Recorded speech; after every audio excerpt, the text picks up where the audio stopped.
केंद्र सरकारने सर्वोच्च न्यायालयामध्ये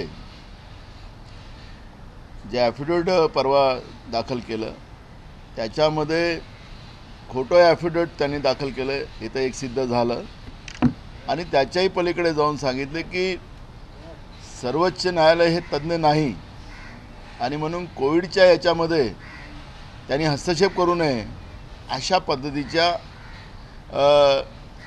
लोकशाहीला संपुष्टात आणण्याच्या व्यवस्थेचं एक चेहरा बीजेपीचा खऱ्या अर्थानं पुढे आलेला आहे। आपण पाहिलं की आपल्या संविधानामध्ये न्यायव्यवस्थेला आत्मा समजलेला आहे आणि या आत्म्यालाच समजा तुम्हाला समजत नाही अशा पद्धतीचं वक्तव्य करणं हेच संविधानिक व्यवस्थेला न मानणारी केंद्रातली सरकार अशा पद्धतीचं चित्र स्पष्ट झालेलं आहे।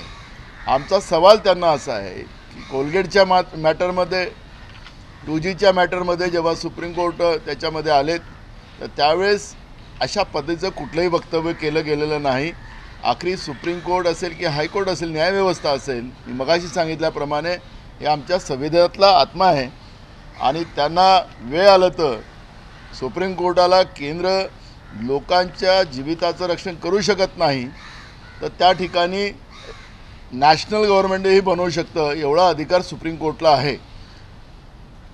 पण आज आपण पाहतोय की देशाचे प्रधानमंत्री त्यांनी कुठली अर्थव्यवस्था त्यांना कुठल्या अर्थतज्ञ आहेत त्यांनी नोटबंदीचं धोरण स्वीकारलं तर त्याच्यामध्ये अनेक चित्र पुढे आले की कुठल्याही अर्थतज्ञाला न विचारता त्यांनी देशामध्ये नोटबंदी केली आणि नोटबंदीच्या नंतर गोव्यामध्ये जे भाषण केलं की नोटबंदी मी समजा फेल झाली तर तुम्ही ज्या चौकात म्हणाल ती सजा मी भोगायला तयार आहो अशा पद्धतीचं या पॅन्डेमिकमध्ये या कोविडच्या महामारीमध्ये लोकांना वाचवण्यापेक्षा देशाच्या आत्म्यालाच समजा ठेच लावण्याचं काम त्याला संपवण्याचं काम मोदीचं भाजपचं सरकार करत असेल तर हे आपल्या संविधानिक व्यवस्थेला न मानणारं सरकार केंद्रामध्ये बसलेलं आहे हे आता लोकांना स्पष्ट झालेलं आहे।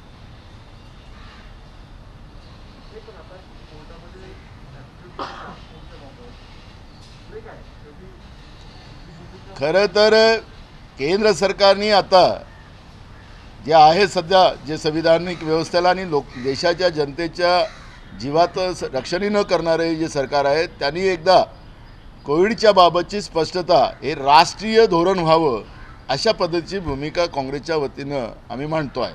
कारण की राष्ट्रीय धोरण याच्यासाठी झालं पाहिजे की त्यांनी जे ॲफिडेविट केलेलं होतं त्या ॲफिडेविटमध्ये सांगितलं की आम्ही मोफत लस देतो आहे आम्ही केंद्र सरकार काही देते आहे आणि राज्य सरकार मोफत देते आहे असं एक खोटं ॲफिडेविट जे झालेलं आहे। कारण की स्वतः देशाच्या प्रधानमंत्र्यांनी जाहीर केलं की केंद्राला मिळणारं लस ही 150 रुपयाची राहील राज्याला मिळेल ती 400 रुपयाची आणि प्रायव्हेटला मिळेल ती 600 रुपयाची।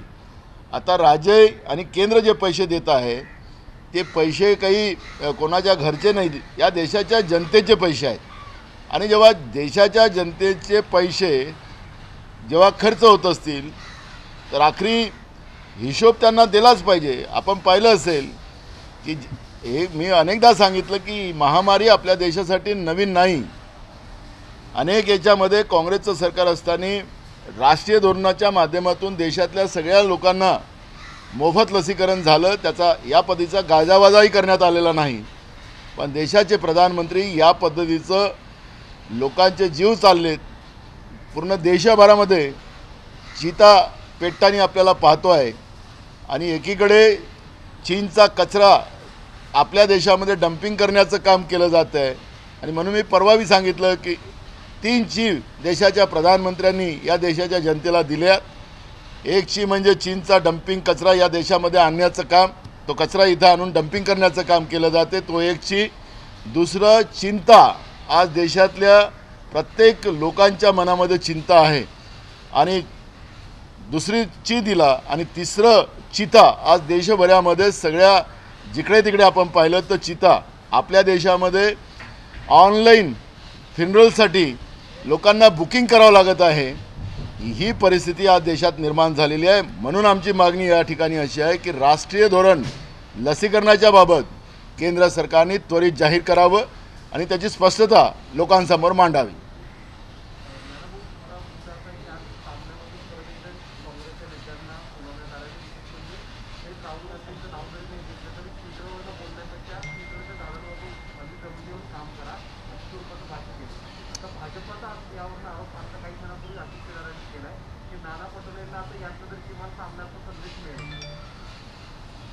मला आशिष शेलारला सांगायचं आहे की त्यांचे राष्ट्रीय अध्यक्ष पपेट जे.पी. नड्डा यांनी ज्या पद्धतीनं काल राहुलजी आणि सोनियाजीवर टीका केली, किती वर्ष तुम्ही काँग्रेसचं नाव घेऊन गांधी परिवाराला शिवा घालून किती दिवस या देशावर तुम्ही राज करणार आहात। काँग्रेसने या देशाला उभं केलं। आज एम्स असतील, हॉस्पिटल असतील, सगळ्या व्यवस्था ह्या काँग्रेसने निर्माण केलेल्या आहेत। तुमच्यासारख्या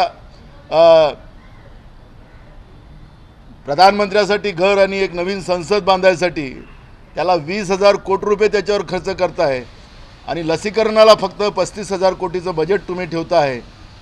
या सगळ्या गोष्टीकडे भाजपनेही लक्ष करण्याची गरज आहे। जे असतील इथं त्यांना स्वतःला देशप्रेम असेल तर त्यांनी या गोष्टीकडे लक्ष करण्याची गरज आहे। आज विष्ठा गरज आहे की देशाचा जीव महत्त्वाचा आहे, ही सुद्धा त्याच्यामध्ये आता त्याला इसेन्शियल वर्क अगर म्हणून समजून विष्ठाला ते मान्यता देत असतील तर मग तो त्यांचा प्रश्न आहे। राहिला सामना आणि ते आता आम्ही पुढचा दोघंही आम्ही सामना कसा करायचा आहे ते आम्ही निर्णय घेणार आहोत।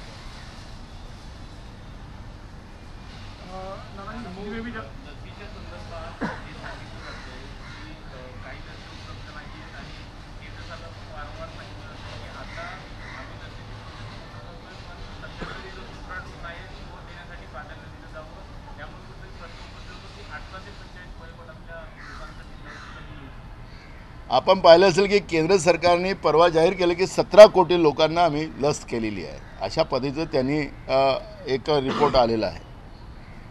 आता खरं तर लसीकरणाच्या ह्याच्यामध्ये त्याला ते जे लसचं जे आहे 2 लस द्यावं लागतात तेव्हा त्याचं सायकल पूर्ण होतं। आता हे 17 कोटीमध्ये किती लोकांना दोनदा लस झाली हा एक प्रश्न आहे, म्हणजे डोज।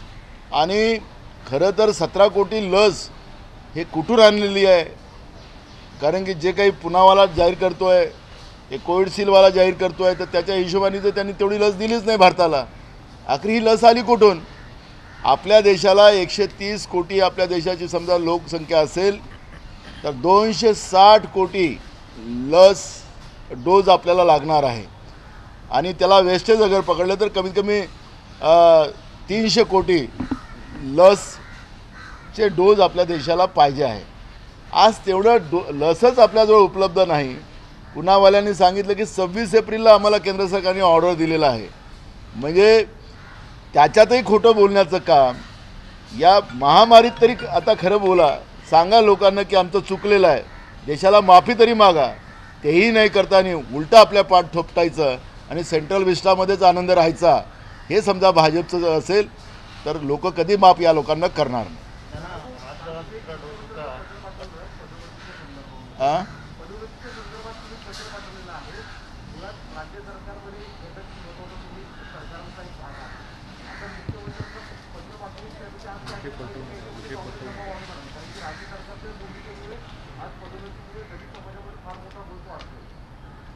एक बघा, आता जे विषय मी याच्यावरही आम्ही पुढे तुमच्यासोबत बोलणार आहे।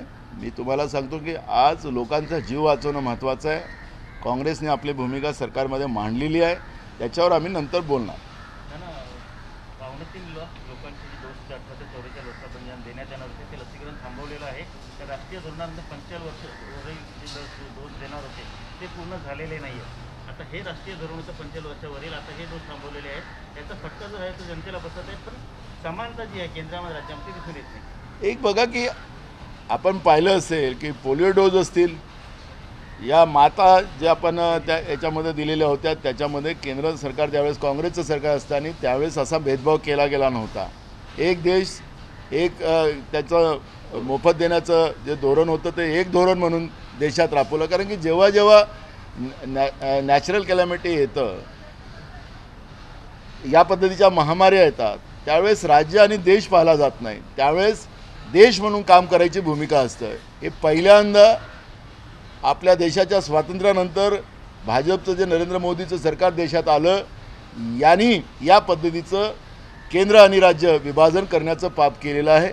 आणि म्हणून केंद्र सरकारने झालेल्या चुका मान्य करून एकदा देशाच्या जनतेची माफी करण्यात, जीव गेलेले ते काही वापस येणार नाही, ज्यांचे कुटुंब उद्ध्वस्त झाले ते काही त्यांचं कुटुंब यांना सावरता येणार नाही, पण एकदा चूक तरी माफ करा अशा पद्धतीचं बोलायचं समजा त्यांना नसेल आणि या पद्धतीनं सेंट्रल विस्टामध्येच खुश राहायची त्यांची भूमिका असेल.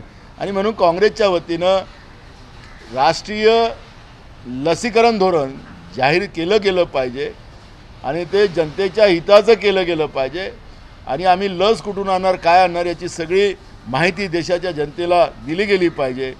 या राज्याला आम्ही जास्त दिलं, त्या राज्याला कमी दिलं, हे होण्यापेक्षा देशातल्या सगळ्या जनतेला आम्ही लस देणार आहोत आणि ही त्याच्यातली सिस्टीम आहे. लोकांना लाईनमध्ये उभं राहावं लागणार नाही, अशा पद्धतीचं कृती केंद्र सरकारच्या वतीनं केली गेली पाहिजे, ही काँग्रेसची मागणी आहे. कोविड मैनेजमेंट को लेकर और वैक्सीनेशन को लेकर सेंट्रल गवर्नमेंट ने सुप्रीम कोर्ट को एफिडेविट दिया और स्थिति से अवगत कराया. कांग्रेस कैसे देखती है उस एफिडेविट को और उसके तथ्यों को? आपने देखा होगा कि झूठ एफिडेविट केंद्र सरकार ने दिया. और ये क्यों एफिडेविट दिया कि केंद्र सरकार का जो फेल्योर हुआ था और इसके लिए माननीय सुप्रीम कोर्ट ने एक टास्क फोर्स वहाँ पे डेपुट किया और वो टास्क फोर्स डेपुट करना यानी सुप्रीम कोर्ट ने टास्क फोर्स डेपुट करना यानी केंद्र सरकार का सीधे से फेल्योर है, यही उसमें सिद्ध हुआ. केंद्र सरकार ने कहा कि हम केंद्र और राज्य मिलकर मुफ्त लोगों को हम लसीकरण कर रहे हैं. यही झूठ केंद्र सरकार ने सुप्रीम कोर्ट के सामने रखा है. उनने खुद ने रेट डिक्लेयर किया, राज्य भी अपने पैसे दे रहे, केंद्र भी पैसे दे रहे. आखिरी राज्य और केंद्र पैसा दे रहे हैं, वो जनता का पैसा है. और केंद्र सरकार जिस तरह से झूठ एफिडेविट सुप्रीम कोर्ट में देकर और सुप्रीम कोर्ट को हस्तक्षेप करने के अधिकार नहीं, इस तरह से एफिडेविट में बोलना, यानी ये हमारे संवैधानिक व्यवस्था की जो न्याय व्यवस्था है उसको हम आत्मा समझते हैं. उस संवैधानिक व्यवस्था के आत्मा को ख़त्म करने का काम, संविधान न मानने की भूमिका केंद्र सरकार ने जो की है वो हमारे देश के लिए शर्मनाक बात है. और इसलिए माननीय सुप्रीम कोर्ट का ये एक प्रकार का अवमान है और इसलिए माननीय सुप्रीम कोर्ट ने इसके सुमोटो कुछ ऐसे डिसीजन लेना चाहिए. हम लोगों ने तो कहा है बार बार कि आज देश में नेशनल गवर्नमेंट बनाना चाहिए. सुप्रीम कोर्ट के आदेश ने, सुप्रीम कोर्ट ने तो सिर्फ अब टास्क फोर्स से नहीं, ये टास्क फोर्स से नहीं संभालने वाले, नेशनल गवर्नमेंट केंद्र सेंटर में बिठाना चाहिए सुप्रीम कोर्ट के माध्यम से, ये मांग हमारी. सर बार बार कांग्रेस ने, महाराष्ट्र कांग्रेस ने ये बात कही है कि सामना नहीं पढ़ते, लेकिन आज सामना ने लिखा है कि सामना की खबरों की दखल खुद सोनिया गांधी जी ने कल की कांग्रेस वर्किंग कमेटी की मीटिंग में लिया और केरल और आसाम को लेकर जो विवेचना सामना के संपादकीय में हुई थी उसको आधार मानते हुए उसी के आधार पर उन्होंने वो बातें कही. तो अब कांग्रेस के नेता भी क्या सामना का संपादकीय पढ़ेंगे, ऐसा एक सवाल खड़ा होता है. अब कोई अपने पेट अपने हाथ से ठुकते हो तो हम उसके लिए क्या कर सकते हैं.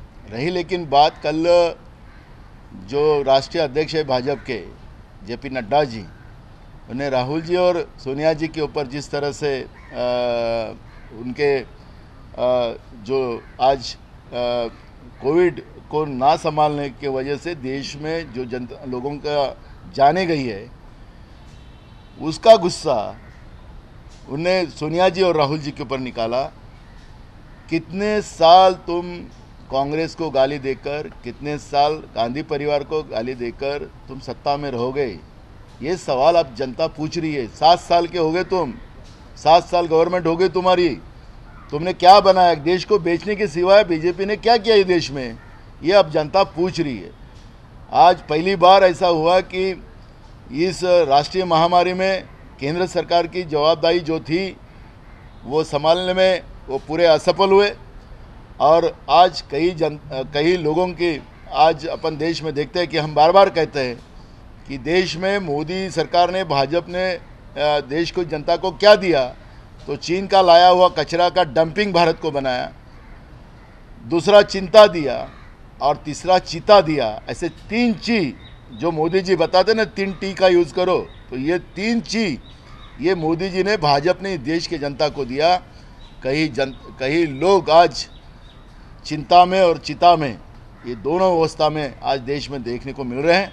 तुरंत मोदी जी ने देश की जनता की माफ़ी मांगकर एक राष्ट्रीय धोरण ये लसीकरण के बारे में, वैक्सीनेशन के बारे में डिक्लेयर करना चाहिए। जो भी है इस जो आज और तीसरा जो स्ट्रेंथ आने वाला है, वो स्ट्रेंथ में और ज़्यादा नुकसान होने की बात हमारे शासन बता रहे हैं। जो अलर्ट आया उसके आधार पर तुरंत इस तीसरे स्ट्रेंथ को संभालने के लिए पूरी तैयारी होना चाहिए और देश की जनता की जान माल की रक्षा होना चाहिए। ये मांग कांग्रेस की है। सर, आपने पिछले सवाल के जवाब में ये कहा कि सुप्रीम कोर्ट को सिर्फ टास्क फोर्स का गठन नहीं करना चाहिए बल्कि एक नेशनल गवर्नमेंट के गठन के बारे में भी विचार करना चाहिए। ये परिकल्पना क्या है सर, नेशनल गवर्नमेंट किस तरह की? देखो, सभी दल के वहाँ के प्रमुख नेता जो भी इसमें काम कर सकते हैं, ऐसे लोगों को उसकी एक समांतर सरकार पूरे देश में बनाने की प्रावधान हमारे संविधान में है। क्योंकि मोदी सरकार जो राजकारण पूरे देश में कर रही है, उसका परिणाम देश की जनता के मौत और चिता हम लोगों को देखने मिल रही है। और आज भी मोदी सरकार देश में राजकारण के सिवा दूसरा कुछ नहीं कर रही है। और ऐसे समय में देश की जनता को बचाने के लिए सुप्रीम कोर्ट ने जो बार बार पहल की है, खुद की है, सुमोटो की है। और इसलिए ये केंद्र की बीजेपी की मोदी की सरकार ये देश की जनता को बचा नहीं सकती, कोई उपाय योजना नहीं कर सकती। और इसलिए एक राष्ट्रीय सरकार देश में बनाने के लिए सुमोटो प्रक्रिया माननीय सर्वोच्च न्यायालय ने करना चाहिए, ये हम विनती करते हैं।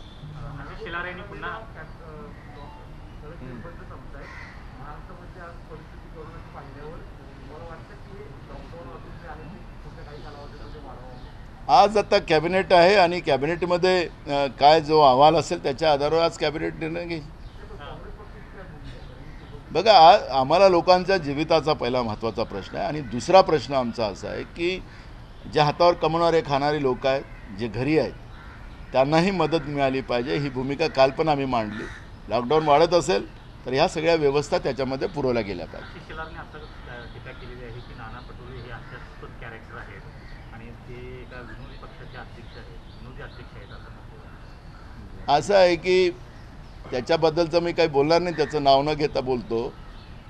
आता हास्यास्पद जागतिक पातळीवर कोण झालं, कोणाला काय म्हटलं आहे, आता तुम्ही तर रोज आपण जागतिक पेपर वाचतो आहे, देशातली लोक काय म्हणतात आहेत, जे हास्यास्पद चित्र जे केंद्रातलं सरकारचं झालेलं आहे तर त्याला आता जागतिक पप्पू म्हणतात आहे। त्याच्यामुळे हास्यास्पद हा विषय आजचा नाही आहे। आज ही गंमत करण्याची वेळ पण नाही आहे। आपण करू ना नंतर काय आलं त्यावेळेस, पण आज देशातल्या राज्यातल्या जनतेला वाचवणं ही आपल्या सगळ्यांची जबाबदारी जाते। ही राजकारणाची वेळ नाही। यावेळेस सगळ्यांनी एकत्रित येऊन या पद्धतीचं काम करणं, आज आपल्या भारत देशाचं प्रधानमंत्र्यावर कोणी टीका करताय हे काँग्रेस कधी सहन करणार नाही। आज जगाच्या पातळीवरून आपल्या देशाच्या प्रधानमंत्र्याला जे टीका केली जाते आहे हे चुकीचं आहे। आम्ही आमचा अंतर्गत मामला आहे, आम्ही आमच्या लोकशाहीच्या माध्यमातून करू, पण जागतिक पातळीवर आमच्या देशाच्या प्रधानमंत्र्याला कोणी वाईट बोलत असतील तर ही गोष्ट काँग्रेसला कधी मान्य राहू शकत नाही। आणि म्हणून आमची भूमिका स्पष्ट आहे की ही राजकारणाची वेळ नाही आहे। ही वेळ देशाच्या जनतेला वाचवायची, त्याला आधार द्यायची ही वेळ आहे। आणि म्हणून हास्यास्पद कोण आहे याचा आता वेळ आपल्याला भारतातले आणि राज्यातली जनता आपल्याला सांगणार आहे। Okay, thank you. आई भवानीचा गजर म्हणजे झी 24 तास।